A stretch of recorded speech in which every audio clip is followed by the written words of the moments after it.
Naoya Inoue versus Marlon Tapales. 12 rounds in the 122-pound division. All the belts are on the line here. This fight is taking place December 26th in Tokyo, Japan. Someone is going to be undisputed while the other is going to lose all of their belts. Let's get into it. Let's start with Naoya Inoue. 25 wins, no losses, 22 wins by way of knockout. Inoue's journey has been very interesting to say the least. He started as a flyweight, won his first title in his 5th fight, and since then he's either fought for a title or defended his title. He's moved up to other divisions and won titles there, became undisputed in a few of those divisions, and defended his title some more.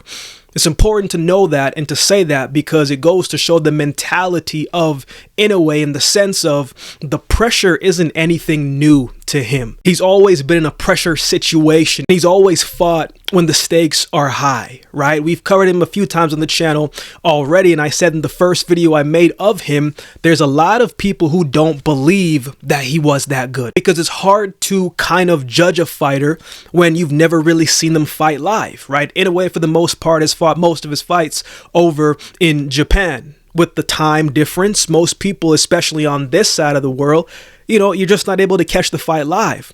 And you can see the highlights and you can see that he is strong, he's powerful, all these different things. But it's one thing to see a highlight, but it's another thing to make the judgment and the assessment for yourself when you can watch it in real time. And it wasn't until in the recent years that his fights have been built up, promoted a little bit better, and he's starting to get the appreciation and the respect for how good that he actually is. Inoue is more than someone who can just punch. He's more than someone who's just got power. He's more than someone who's just able to take cats' heads off. He's fast. He's slick in the ring. He's athletic. He knows how to control the range of the fight. He knows how to pressure his opponents. He's calculated. He sets good traps, right, to lull you into the shots that he wants to land. And he makes adjustments very quickly in real time. He just does a lot of subtle things that is often overlooked, but until you slow down the tape and you really watch it back a couple times, do you see, oh, the shot that he took his opponent out with in the 6th round, he actually set that up in the 3rd round. He was just waiting for the better opportunity, right? We talk about making adjustments in real time on the IQ of a fighter. In his fight when he fought Nonito Donaire in 2019, that was probably his toughest fight to date.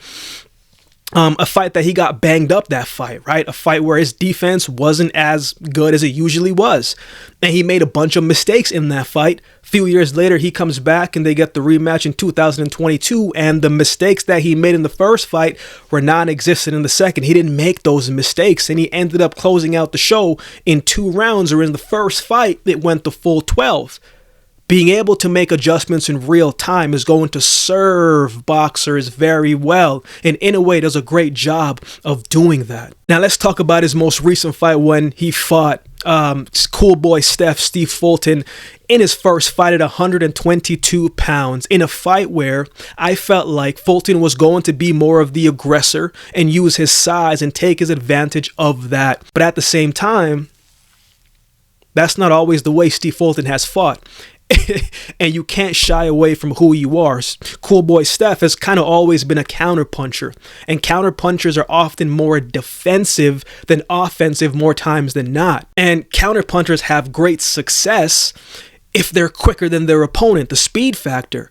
But I don't think Steve Fulton expected Inoue to be as fast as he was with his movement, so it threw off a whole bunch of the timing.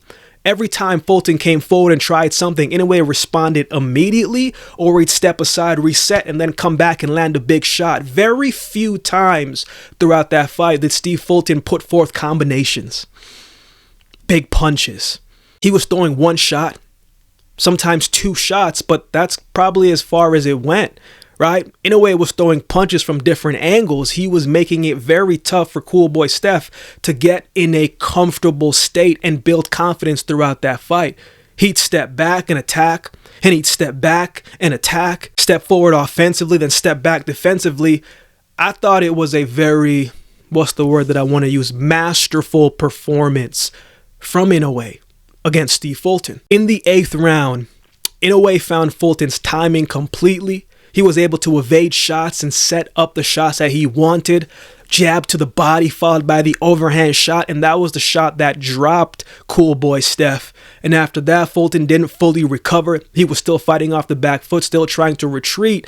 And then Inoue came forward and really started to let his hands go, caught him up on the ropes, the worst spot that you can be on in the boxing ring, and put forth an onslaught of flurries of shots, and the ref stopped the fight, and it was over with, and Inoue became a 4-division champ. That was the best performance that I've seen of Inoue personally because of who he beat, but most importantly, how you beat a person.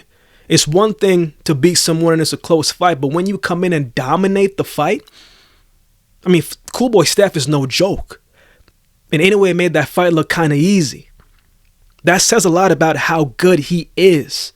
He's exciting to watch, man, and I'm looking forward to seeing him on the night and the possibility of him making history again. Going to be a good fight. Looking forward to seeing how it unfolds. Let's talk about his opponent, Marlon Tapales. 37 wins, 3 losses, 19 wins by way of knockout. Tapales knows the odds are not in his favor, like Hunger Games. It's not in his favor. He's defending his belt in his opponent's home country. His back is up against the wall. And he's also fighting someone who is one of the best pound-for-pound fighters in the world, if not the best, on whom or whoever you ask. Their opinion might be different. His back is against the wall, but at the same time, Tapales is a 3-time division champ himself. So he's no stranger to taking tough fights, taking hard fights. He's no stranger to moving up and fighting guys for the belt in pressure moments, in pressure times. Tapales is a good mix of both good power and good boxing ability. Gotta say, man, Tapales has improved over the years, and I think every time that he's lost a fight, he's came back and put forth a better version of himself. The 2019 version of Tapales that lost to Ryosuke Iwasa is different than the one who fought Akhmadaliev last year. Against Iwasa, man, he was throwing forth like a windmill type of punch, right? Where it was just boom, and he was boom, and he was missing wide. And he was throwing it often, and when it did connect, it looked great. It was eye-catching. It caught the ref's eyes, but when it missed, it looked terrible. And I felt like in that fight, he became one-dimensional and was very, very predictable. He didn't disguise anything. He was just standing in the pocket trying to overpower his opponents, and he got himself clipped and got himself in trouble and got himself dropped in the second round. As the fight went on, it looked like he gassed out a little bit. Defense started to take a lapse. And Iwasa just started to let his hands go a little bit more, right? And he caught Tapales with a straight left hand that closed out the show. And Tapales took a beating that fight. It looked like his eyes was completely shut. After that fight, he would win his next 3 fights, all by way of knockout within 3 rounds, I believe, before setting up a title fight against the then champ Akhmadaliev. This was a much more patient Marlon Tapales in that fight, right? He didn't overcommit, didn't press the matter, kind of took what was given to him. And even when he was putting forth that windmill left hand, it was more controlled. It was snappy. It was tighter, right? When he put it forth, he snapped his hand backwards so he could get back defensively. And I thought he developed a little bit of an inside game and stuff that he can do. He was slipping in some nice subtle uppercuts on Akhmadaliev that backed him up. Tapales in that fight was much more calculated, and he's going to need some of that similar calculation against Inoue, right? His defense looked better as well to me. He was controlling the range a little bit better than his previous fights. He's a sharp boxer, and he has very good timing. I thought Tapales built up a nice lead in the first half of the fight, landing clean shots in the early parts, but at some point, you know Akhmadaliev was going to turn it on, and he was going to be the one on the front foot, and he was going to want to bring the pressure, and we saw that start to shift in the 5th round. Akhmadaliev started to let his hands go a little bit more. In the next round, Tapales responded well, landing some good shots, some good body shots. And as the fight went on, it started to be more of a back and forth fight, and you could see, man, some of the momentum is starting to sway over to Akhmadaliev's way. Towards the end of the fight, championship rounds, 9, 10, 11, 12, both of those men stood more right inside the pocket and started to trading shots with Akhmadaliev, Tapales I'm talking about, and he stood his ground, man. He was fighting on the back foot, and Akhmadaliev was on the front foot, bringing the pressure, but Tapales did not waver. I thought he countered well. I thought he used his jab to get back into the range, to keep a little bit of that distance, and when he needed to land those big shots, those looping shots, those shuttle shots, to keep Akhmadaliev honest, I thought he did that. Defensively, I thought he did a good job. In the 12th round, he got caught with the left hand though that stumbled him, and that was almost scored a knockdown, but he kept his hands off of the ground. He was able to keep his body up and avoid that knockdown. If he would have got knocked down or scored a knockdown, Akhmadaliev definitely would have won that fight in my opinion. I thought Tapales won the fight in the early part of the fight, but ultimately it was a great performance because he beat a very good fighter, an undefeated fighter, a champion at that, right? And he had to earn the belt. Wasn't an easy fight. That could have went the other way as much as it went his way. So he had to earn that belt, and it's a sweet feeling. So if he is going to use and ride some of this momentum that he had from a previous fight, and he's confident, you have to give him a chance that he can win this fight. I don't think we should write him off completely. It's going to be a tough fight. Tapales is going to do whatever he needs to do to try to come out on top. So who wins? I think Tapales is a good fighter.